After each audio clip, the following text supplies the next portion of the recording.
తిరుపతిలో జనసేన ఎమ్మెల్యే ఆర్ని శ్రీనివాసులు గారు కానీ, అదేవిధంగా తిరుపతి జిల్లాకు సంబంధించి ఎవరైతే జనసేన, టీడీపీ నాయకులు ఉన్నారో చాలా గ్యాప్ వస్తా ఉంది. వాళ్ళ పార్టీతో జనసేనకి, టీడీపీకి చాలా గ్యాప్ వస్తా ఉంది. లోపల లోపల చాలా కొట్టుకుంటున్నారు. బయటికి రావట్లేదు ఇష్యూ. ఈ ఇష్యూని పవన్ కళ్యాణ్ దృష్టికి కానీ, అదేవిధంగా చంద్రబాబు నాయుడు దృష్టికి కానీ వెళ్ళనివ్వకుండా లోపల లోపలే కొట్టుకొని చస్తా ఉన్నారు అనే దానికి ముఖ్యంగా మొన్న పిఠాపురంలో జరిగిన ఇష్యూ. ఏం చెప్తారు దానికి? అధికారంలో ఉండేటప్పుడు ప్రతి పార్టీలో ఉండేటివి ఇవి.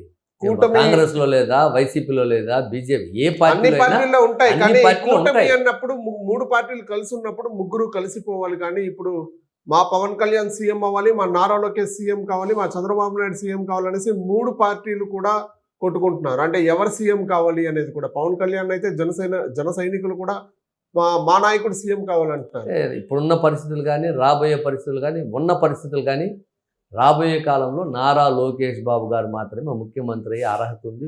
అవతారాన్ని కూడా మాధ్యమం. పవన్ కళ్యాణ్ ముఖ్యమంత్రి అయ్యే అర్హత లేదా? ఎందుకండి, ఆయన పార్టీ వేరు, మన పార్టీ వేరు. కూటమిలో ఉండారు. ఆయన గౌరవిస్తా ఉంది పార్టీ. చంద్రబాబు నాయుడు గారు కానీ, లోకేష్ బాబు గారు కానీ పవన్ కళ్యాణ్కి మామూలుగా కాదు విలువ ఇచ్చేది, గౌరవం ఇచ్చేది అన్ని విధాలు. ముఖ్యమంత్రికి ఏ స్థాయిలో జరుగుతా ఉందో ఉప ముఖ్యమంత్రికి కూడా అదే స్థాయిలో అన్ని, అంటే ప్రోటోకాల్ విషయంలో కానీ, గౌరవం విషయంలో కానీ, దేంట్లో కానీ గౌరవిస్తూ ఉంది.